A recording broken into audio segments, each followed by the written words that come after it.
You're listening to the Fanfiction Factory, the show that takes you to parts unknown with familiar faces and familiar places. And now he'll literally challenge you to a knife fight if you say dinosaurs had feathers, Draco from Gatorbox. That one's not even a joke intro. That one's just true. That one's just true. I mean that. If you come up in my house and you tell me that dinosaurs had feathers, I will challenge you to a knife fight right then and there. I always keep one on me just in case, just for this specific occasion. What sucks is that I was born early enough to see Jurassic Park when dinosaurs were officially made badass and cool, and then I lived long enough for paleontology to officially make them not cool. So, in my heart, I reject your reality and substitute my own, because dinosaurs didn't have feathers. Get those feathers off those raptors. Make them naked. That's what I'm talking about. That's the dinosaurs I fell in love with, and that's the ones I'm going to cling to, and you can't take that away from me. So now you know what it must be like to talk to somebody who's like an anti-vaxxer, who just refuses to believe in the science. Because I refuse to believe in the science. Anyways, we're a minute in, and I haven't even said that's Nintendolt. Everybody, thank you, Nintendolt, for the intro. I appreciate it. Welcome to Fanfiction Factory. I am Draco from Gatorbox, and this week's podcast is a collection of stories that all come from the same person. And in case you're wondering what the episode title is referring to, that is a H.P. Lovecraft book about just horrific things, monsters and everything else that he wrote about. And it was adapted into the movie In the Mouth of Madness. So we decided we were going to name this episode either In the Mouth of Madness or At the Mountains of Madness. And we decided to go with the book reference because we're reading fanfics. We're not reading books, but we're reading something, so that just felt like the more apt comparison. I really wish I could tell you more about today's author spotlight, but like I said, everything we do here is anonymous. This person is somebody special to me because their stories are so nonsensical and insane and off the wall that we couldn't pick just one. So this entire episode is devoted to their work. And after listening to this, you'll probably want to just go take a shower and just sit in the shower and cry, because that's what I'm going to do after recording all of the narration for this fanfic. So it's that bad.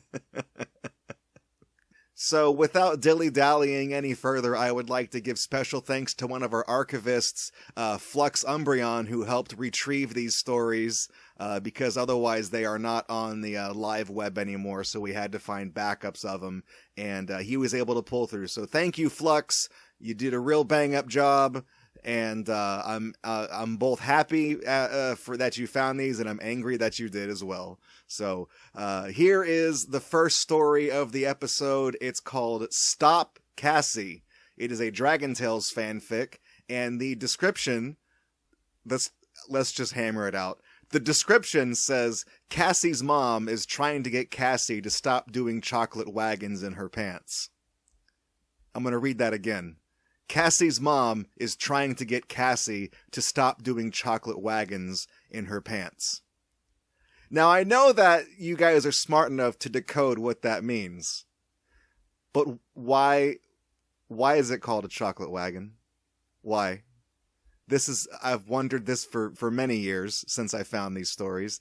This was published March 17th, 2019, and here is the story. Cassie's mom is fed up with Cassie doing chocolate wagons in her pants. She is at the spanking level and is ready to spank her for doing chocolate wagons in my pants.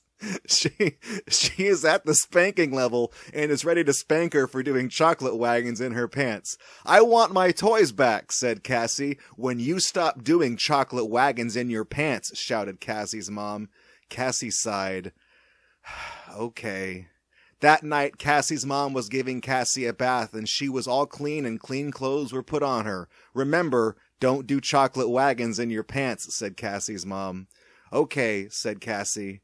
Cassie was playing with her younger siblings, and Fern just did a chocolate wagon in her pants, and then sat down on her inchworm ride-on. She squashed her chocolate wagon, then stood up. Cassie's mom changed Fern's diaper, and she was all clean. Then Fern continued to play with the others. Just then the littles arrived to play with the dragons. Those are nice, friendly talking dragons, said Penny. They are, said Emmy. What is your mom trying to do? Asked Max. Get me to stop doing chocolate wagons in my pants, said Cassie. Cassie was trying hard to listen to her mom, and suddenly a chocolate wagon dropped into her pants. It just happens. It just happens. No bowel control. It just happens. You know that's what that's what this is a euphemism for. It just happens sometimes. Uh-oh, said Cassie. Did you just do a chocolate wagon in your pants, Cassie? Said Cassie's mom angrily. Yes, said Cassie. Cassie's mom spanked Cassie for doing a chocolate wagon in her pants.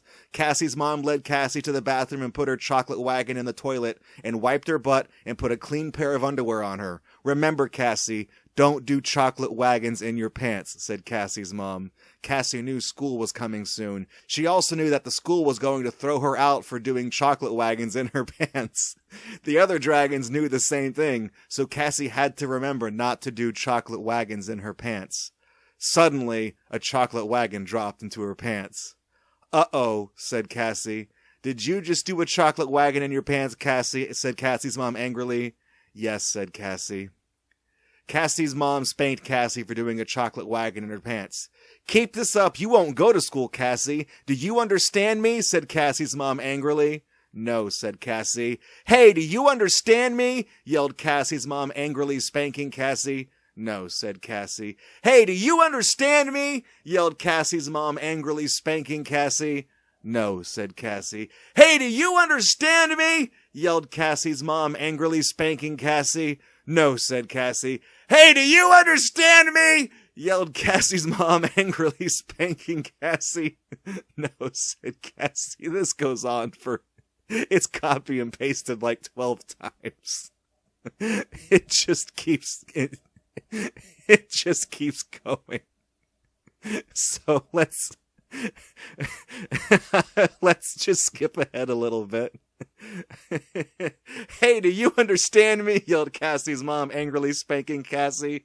Yes, Mommy, I understand, said Cassie. Sometimes, yelled Cassie's mom, walking out of the bathroom and coming back in. Sometimes, yelled Cassie's mom, walking out of the bathroom and coming back in. Sometimes, yelled Cassie's mom, walking out of the bathroom and coming back in. Sometimes, yelled Cassie's mom, walking out of the bathroom and coming back in. Sometimes, yelled Cassie's mom, walking out of the bathroom and coming back in. And if you think this is copied and pasted another dozen times, you are absolutely correct.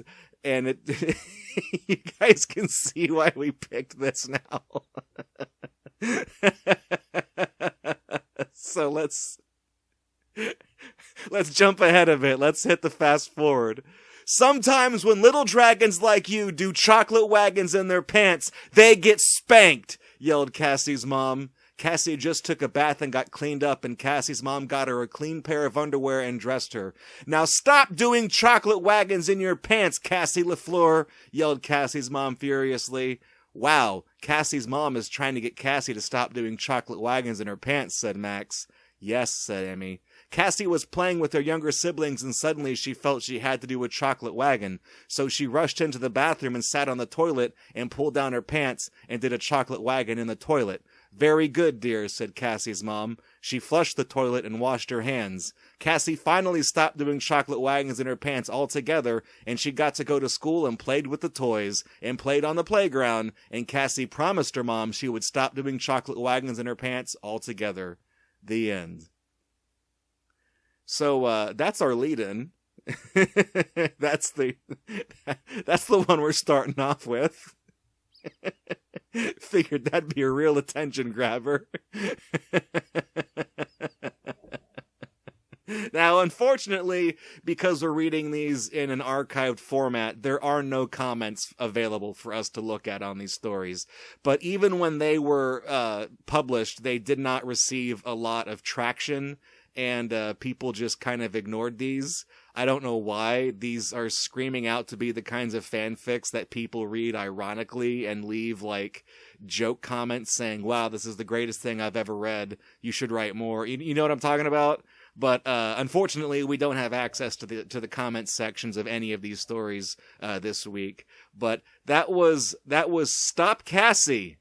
And she finally stopped doing chocolate wagons in her pants at the very end when all was said and done. So bravo to her, Cassie. You did it. I always believed in you. So coming up, we've got more insanity from the same author. So stick around, don't go anywhere. The next story will be starting momentarily. Coming up is a story titled Sandy is 4 years old forever. The description just reads, Sandy is 4 years old forever. Now, I don't know who Sandy is, but for some reason, this is a very foreboding title. I read this and I'm like, I don't feel comfortable with what I'm about to read. But anyways, here is Sandy is 4 years old forever.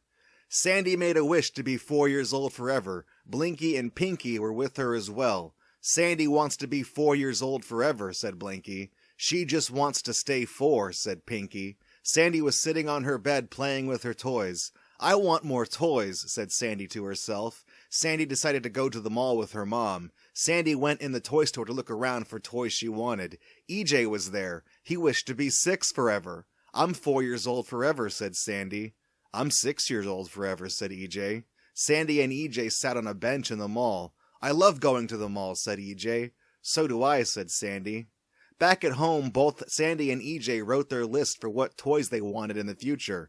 Sandy was standing in her room. She felt a corn on the cob drop into her pants. Yeah, we're going back to that. That just snuck in there. It just like that. It just fucking snuck in there. Sandy marched to her sit-and-play desk and sat down. She made a banana. Sandy stood up. Sandy had a pink sit-and-play desk bench and was identical to Max's sit-and-play desk, which had a brown bench. Sandy's mom touched the seat of her pants, then changed Sandy. I won't ever spank you for pooping in your pants, Sandy, said Sandy's mom. After all, you are 4 years old forever, Sandy's mom added. Sandy went back to her sit-and-play desk and sat down. Sandy colored in her coloring books. Sandy giggled as she colored and watched cartoons. Sandy stayed awake forever. She drank coffee and ate baked goods with no sleep pills, both whole and in pieces. The coffee Sandy drank had a lot of caffeine and no sleep powder like the Littles from Dragon Tales. Sandy's house had a green couch made from cloth from the 80s, so did all 30 homes the children had in Dragon Tales. Sandy shopped at all the stores with her mom. Her grandparents and dad died. Sandy had a good array of clothes, toys, etc. Sandy wore a white jersey and pink pants. I am glad I am 4 years old forever, Sandy said to herself. Sandy then winked at the audience. The end. I don't like that this story is aware of itself. I don't like that Sandy winks at me at the end. I don't like that she knows that I've just read this. I feel like tonight when I try to sleep, I know what she looks like. She's a girl who wears a white jersey and pink pants. I feel like I'm going to see her at the foot of my bed or something. I don't know. But you can tell there's something unsettling about this story. And it's not the fact that Sandy craps her pants in the middle of it. I think that's just to prove a point because her mom says, after all, you're 4 years old forever. But then there's like another kid who's 6 years old forever. So this is like a thing that happens, that kids just make a wish and they stay that age forever. But then like, what's weird is that only her mom is alive. Her grandparents and her dad died specifically. He goes and says that specifically as if that's important and integral, that we should know that she has no grandparents or father. It's just her mother. There's something really weird and fucky going on with these stories, and we're only too deep. And so, at the Mountains of Madness, It's only getting worse from here. It's already bad. It is already bad. But it gets worse. So hang tight, because we have a Halloween story coming up. It's not even Halloween. Well, it's close to Halloween. Whatever, who cares? Alright, so this story is called A Spooky Halloween.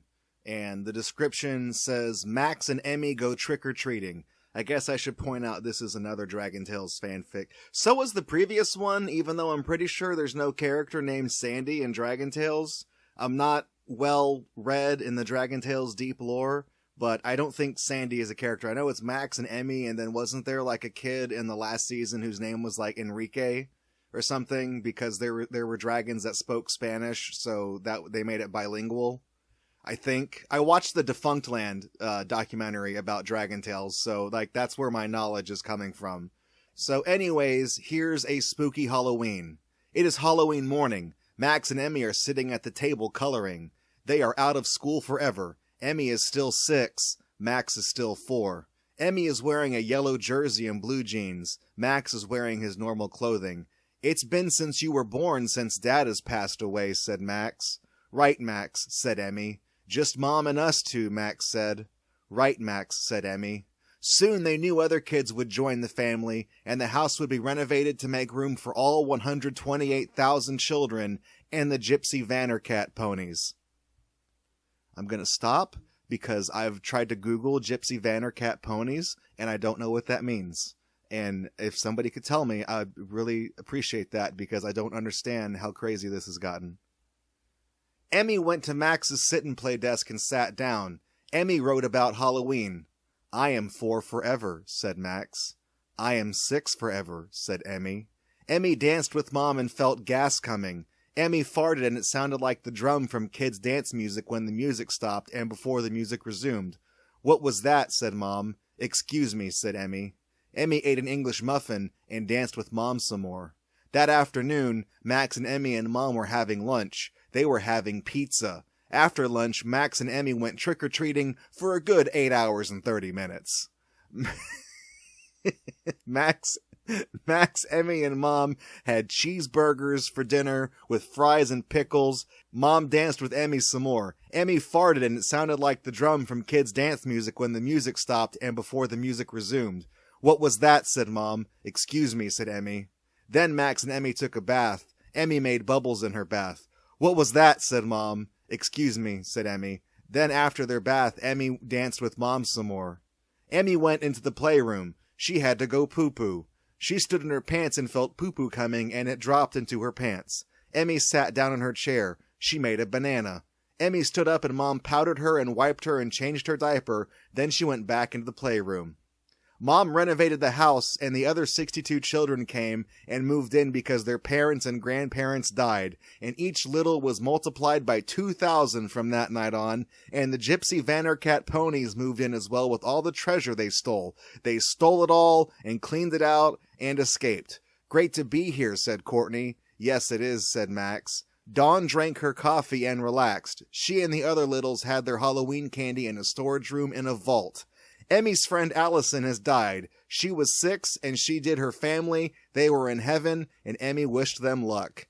Emmy, let's dance some more, said Mom. Mom danced with Emmy and they had a good time dancing, and all the children would not have a birthday for as long as they live, and they stayed home 24/7 unless they went places with Mom.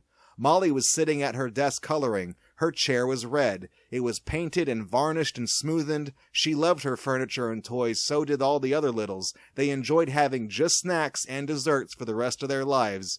We are kids forever, said Kathy. Yes, we are, said Sandy.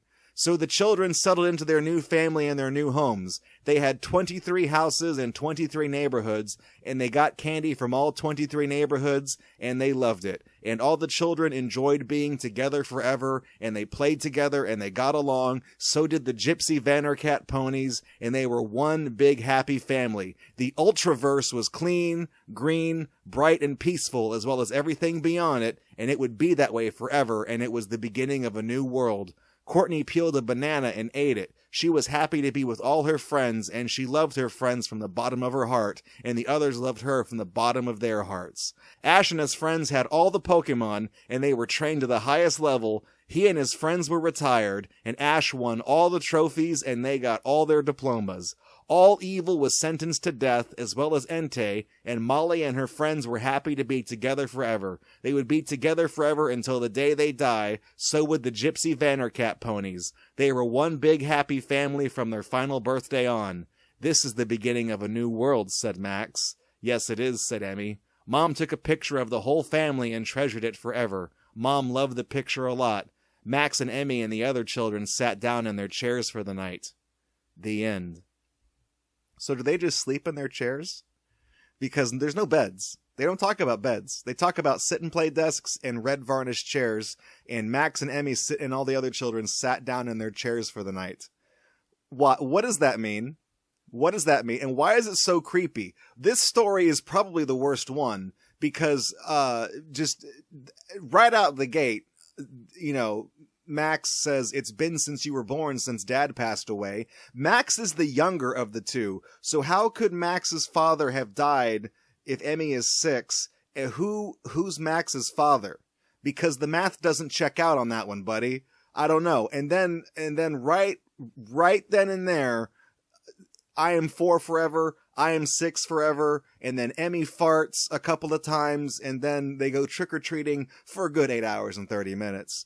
And then Emmy craps her pants as well. That's like a recurring theme so far. In all 3 stories we've read, at least one character has crapped their pants.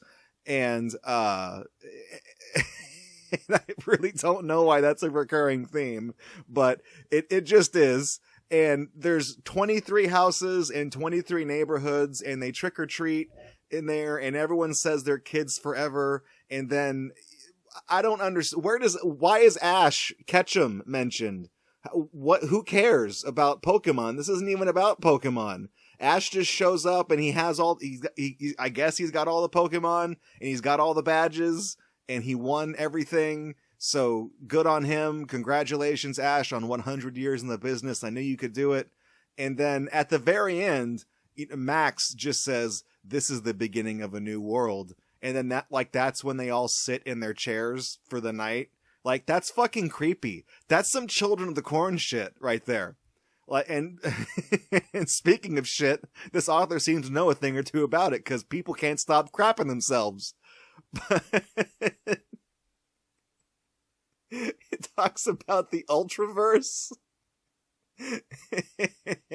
And all evil gets sentenced to death, as well as Entei. Entei is a Pokemon, and the only thing I can think of as to why Entei is singled out in this sentence is because I believe there was a Pokemon animated movie where Entei was a villain. So I guess the author perceives Entei to be evil of the highest degree, because all evil was sentenced to death, as well as Entei. Entei is the one that gets singled out. Not Osama bin Laden, not Saddam Hussein, not not Adolf Hitler.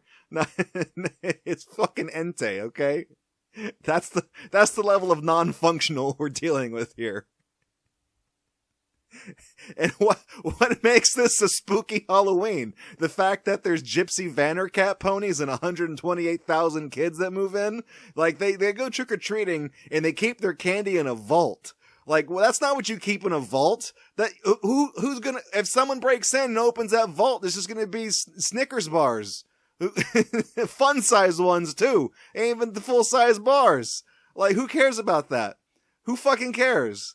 So, that's a spooky Halloween. I hate it. We got another story coming up. Don't go anywhere. No flipping.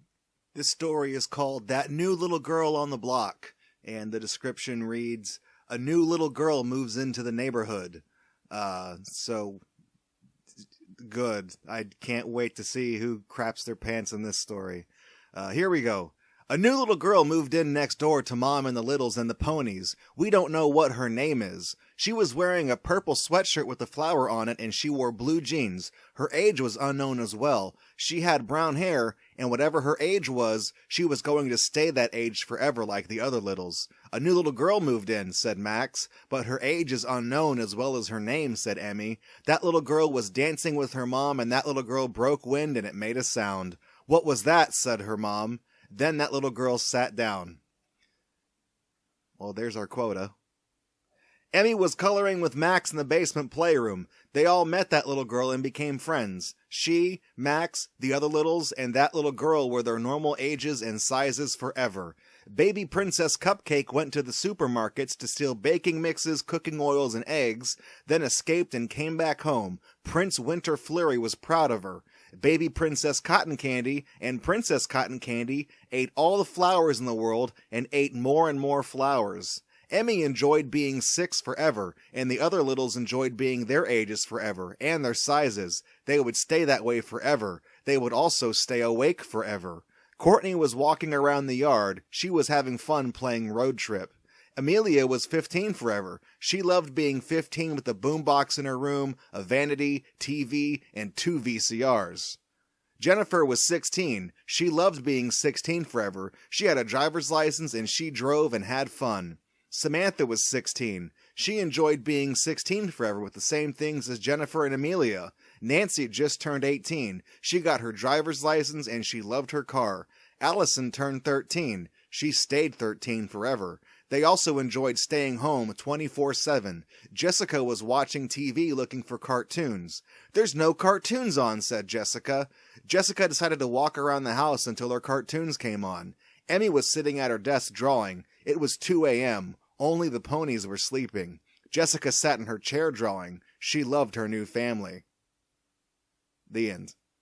So I guess the new girl's name is Jessica, because at the beginning they just keep calling her that new girl, and then it says Jessica loves her new family, so I figured that's got to be her name. I mean, I could put 2 and 2 together. This author might not be able to, but I can. That just wasn't conveyed very well, but I was paying attention, despite the fact that the middle of this story consisted of somebody farting and then, I guess ponies stealing things to make cakes with and eating all of the flowers in the world. All of the flowers in the world. Princess Cotton Candy ate all of the flowers in the world. Jesus Christ. Like, what kind of mind thinks of these things and writes them and puts them to digital paper? Also, these Littles are a little more older than the other ones. Usually it's like Max and Emmy are like, I'm 4 forever, I'm 6 forever. But here we have like proper fucking teenagers that are going to stay teenagers forever. They're always going to be in that awkward phase of their life where their bodies are changing and everything is miserable and they've got acne and everything else, and it's just horrendous. So, good luck with that, everybody. Also, what I find weird is that, like, Jessica is like, there's no cartoons on, and then she just walks around the house until cartoons come on. Is that, like, prying into the mind of the author? Is that what the author does when there's not cartoons on? Does he just get up and just wander around the house wherever? I don't know where he lives. I don't know his living situation. But does he just get up and walk around the house until cartoons come on? Is that, that's weird. That freaks me out. Also, what's Emmy doing up at 2 a.m. drawing? What is she needs to be in bed. It says the ponies are in bed, but you know what it is? It's because earlier in the story they mentioned that they would stay awake forever. That's fucking terrifying. The kids don't sleep. They mentioned that in a previous story, but that was because they consumed coffee and caffeine and no-dose pills. But in this time, they just straight up never sleep. That's scary to me. I don't like the implications that this story has. Like, why do they have to stay awake forever? Why are they always at home forever? I don't understand. Is it like a weird fantasy? Is the author projecting what he wishes he could do onto these like little kids? Is it like a lost childhood kind of thing where he wishes he could be 5 forever and eat snacks and desserts and play with ponies? I don't think this guy is a brony, but for some reason there's ponies in a couple of these stories, so there's that. I get the vibe that he's a big Dragon Tales fan though, because Max and Emmy have shown up in every story so far. Yeah, this is just really it's unsettling. That's the only word I can use to describe these stories is unsettling. They're very short. I talk about them for longer than it takes for me to read them. They're very short. They're easily digestible, but at the same time, you read that and you're just like, what the fuck did I just read? Like, for real. What, it's something you read twice and you still don't understand a single bit of it. And then you're just like, how could does this person have a handler? I hope they do. So, anyways, that was, the new little, that new little girl on the block, not the new kids on the block, whatever it's called. Hanging Tough, the fanfic. So, stick around. We still got more on the way. I know we still got more on the way. So just, hang tight. I realize I haven't been saying the dates of publication for these stories like I do for most everything else on this show. And that's because actually all the things that we're reading in this episode were published in 2019 on different days. Some of them, multiple stories were published on the same day. So this author just knocked out a bunch of drabbles here and there and just tossed them up throughout the year over the course of about maybe 6 months. So even like the Halloween stories, they're not written around the time of Halloween. They're written in like March or June or something like that. So sorry for not keeping on top of that. It's just, they all basically almost have the same publication date. So whatever. Anyways, the next story is called Max Always Escapes. The description reads, Max steals toys from the child world in Cincinnati. Now I'm going to pump the brakes real quick because I had to look up what this meant. Child World used to be a chain of toy stores, kind of like Toys R Us, which is a more contemporary reference. I know Toys R Us has closed down within the United States, but I feel like Toys R Us is new or recent enough that you guys would know what I'm talking about when I say Toys R Us. So Child World was basically Toys R Us, but a different chain, in other words. So Max is stealing toys from a toy store. Here we go.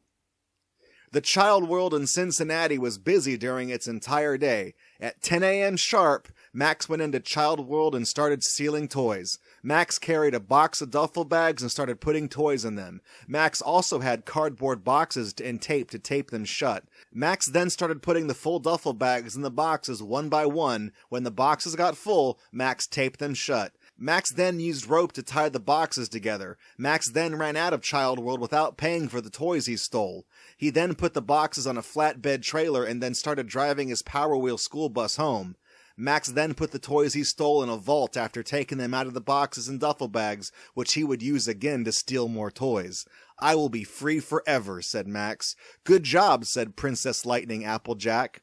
Max stole toys from Tiger handheld games to video game systems. Max hooked up all the video game systems and went back to the Cincinnati Child World to steal games for each system. He also stole handheld game system with games and acquaries for each one, and the consoles too, then ran out of the store with them. Max then stole a yak back, among other toys, action figures, etc., and rode them home in his Power Wheels school bus. Max then put them in the vault, and he would steal more every time he went to Cincinnati Child World.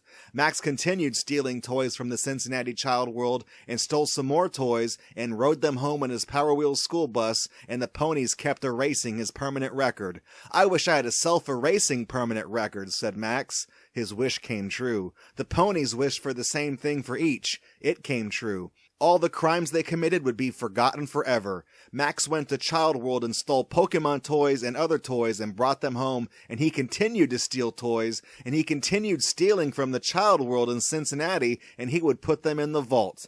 Max kept stealing from the Cincinnati Child World and other toy stores and kept stealing toys, and he kept escaping and he kept stealing and bringing the toys home and putting them in the vault. Max continued stealing from the Child World and all the other stores and bringing the stolen toys home. The ponies and Max kept stealing toys from the Child World in Cincinnati, and they kept stealing from the Child World until it was cleaned out, and they escaped and they continued stealing and escaping, and they remained free forever. "We will be free forever," said Max and the ponies. The police went after Max. James was a police officer. A tall and angry guy stood with Max in the police station, and Max was sentenced to 200 years in prison with no bail, and he ate prison food for 300 years, and he was still 4, and the other littles were the same ages and sizes forever too, as were the ponies. The ponies were free, and Max was still in jail for 200 years. The police made Max return the toys he stole from the Child World in Cincinnati. Max returned the toys to the Child World in Cincinnati and wrote an apology note to the Child World in Cincinnati and served his punishment of no dessert for a whole month. 1 whole month went by and he was allowed to have dessert again, and Max apologized to the Child World in Cincinnati and said he would steal no more, and Max's crimes were forgotten, and Max would stop stealing altogether. The end. So did you guys count how many times I had to say Child World in Cincinnati? Because I feel like there should have been like, if this was a video, I would have like a little counter up on the screen that would just ding every time I said Child World in Cincinnati. So that's one of the downsides of being an immortal child, is that if you get a sentence of 200 years in prison, you have to serve it and be 4 forever. I love that. Because he never ages. He goes to prison for 200 years. And then apparently his punishment afterwards is no dessert for a whole month.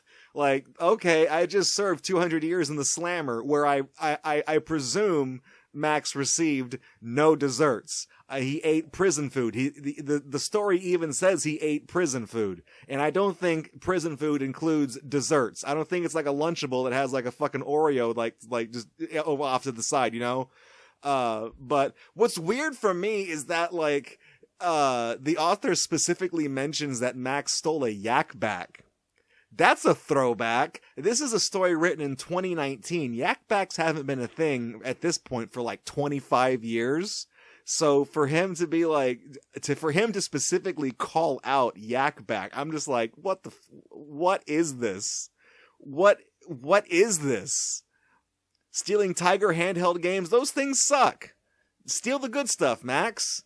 Getting away with it. And like, he just, what the best part is that the story begins at 10 a.m. sharp. Max went into the Child World and started stealing toys. This dude just straight up brazenly goes in during business hours and starts packing shit up and taking it out of the store and not paying for it. No beepers, no security tags, no nothing. He just packs it all up and just wheels it out, and there's enough torque in like the 2 pissant motors that drive a Power Wheels vehicle to haul it away. So you know, like, who puts a flatbed trailer on a Power Wheels school bus? No one thought that was suspicious. No one thought that the kid driving the Power Wheels school bus down the road at 2 miles an hour, loaded with boxes in the back, was suspicious. Like, I know that the author doesn't think of these things, but this is what I think of when I read these dumbass stories. And then like Max, like the ponies. So there's ponies here. There's ponies in Dragonland, and they keep erasing his permanent record.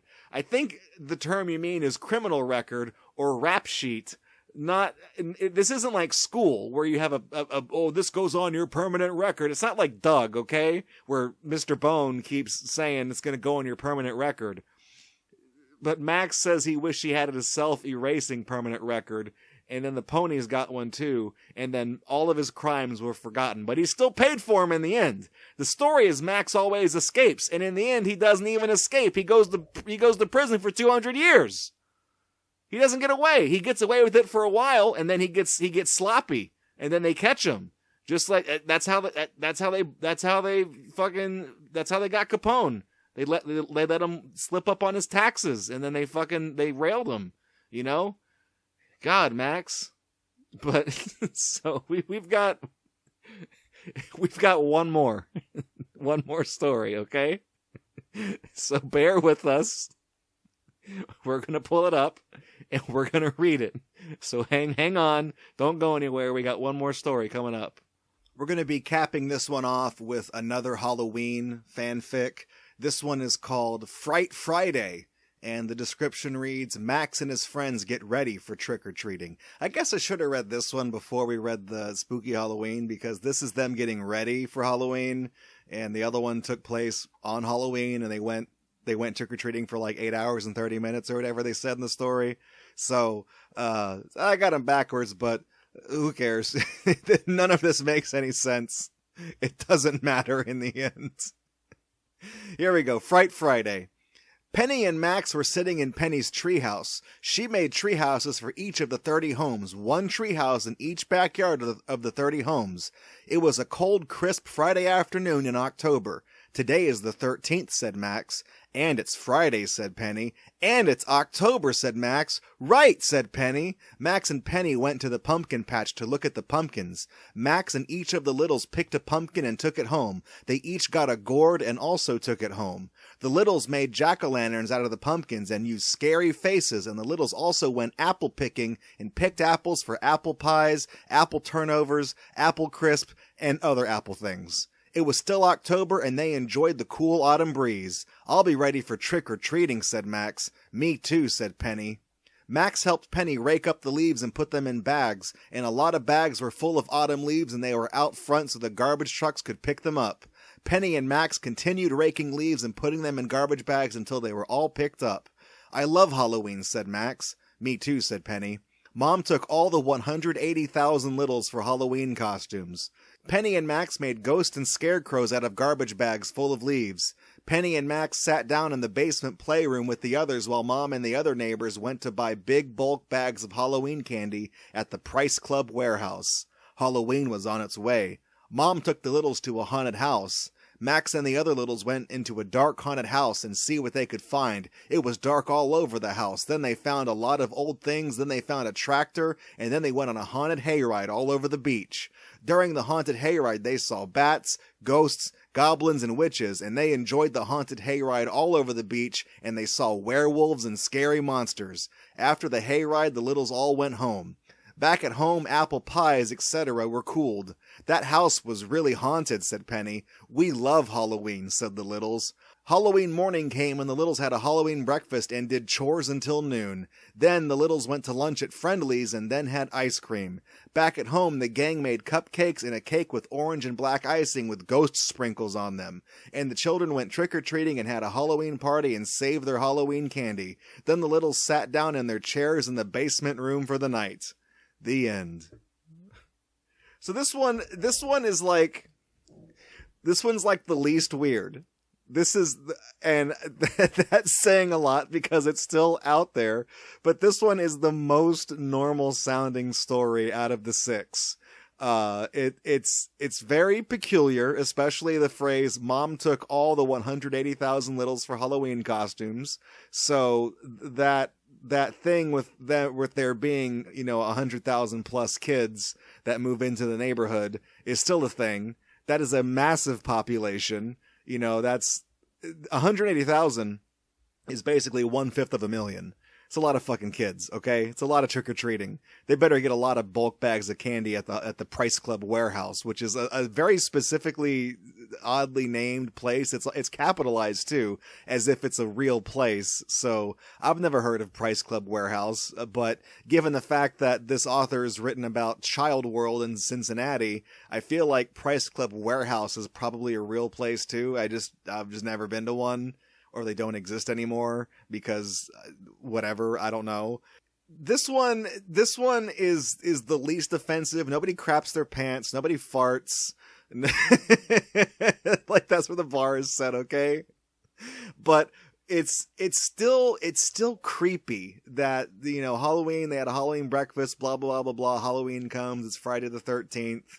that doesn't mean anything because they don't go to I don't think do they go on the haunted hayride at Friday the 13th? I don't even know. But they make jack-o'-lanterns. They just go to the pumpkin patch and just take a pumpkin, I guess. But the way it ends, the Littles sat down in their chairs in the basement room for the night. Why are the kids kept in the basement? Why are they down there?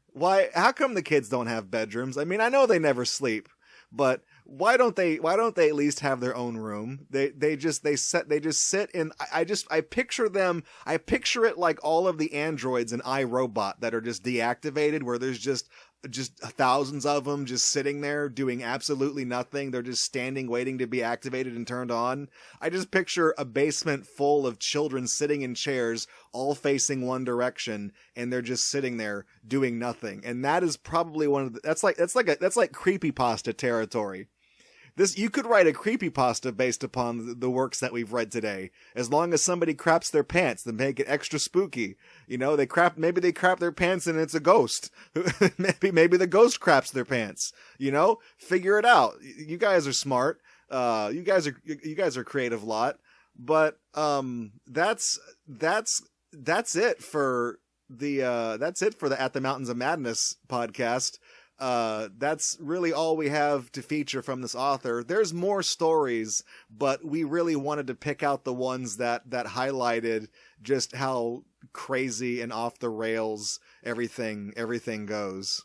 So we started with the Dragon Tales fanfic where Cassie could not stop shitting her pants, and that was like the major plot line.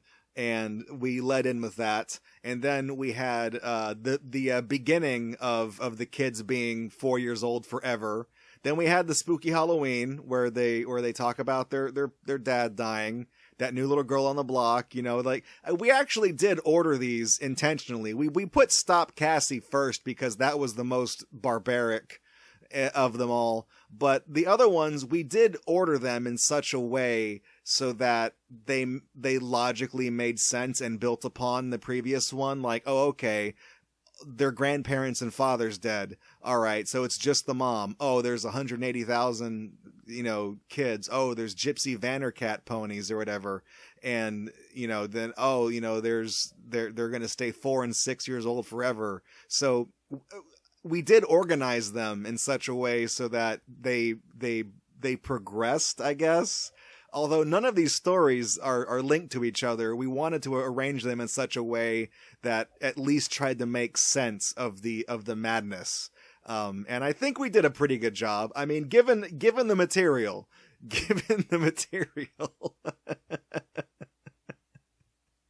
I think we did okay. I think we came out okay in the end. But that's it for At the Mountains of Madness. That's it for our little special. I don't know if we're going to do, one of these again in the future. It just so happens that all of this person's stories were drabbles that were very short, and we were able to cram a bunch of them in there and just go haywire with them all. I hope you guys enjoyed the ride. This might be the only time we get to do something like this because, like I said, I don't know the next time we're going to stumble upon a gold mine. Maybe this is more like fool's gold, but whatever. I don't know the next time we're going to stumble upon something like this, like a rabbit hole that goes this deep. So savor this along with all the chocolate wagons. Because it might be the only time we get to see it on this podcast. But anyways, that's going to do it for Fanfiction Factory. Thank you so much for listening to the podcast. I really appreciate it. I know this is a weird show, but we take you to some interesting places, I hope. For better or worse. But for Fanfiction Factory, I am Draco from Gatorbox, signing off. Fanfiction Factory is a production of Gator Company. To support the podcast, please visit patreon.com/Gatorbox to make a pledge today. Thank you for listening, and we'll see you in the next journey.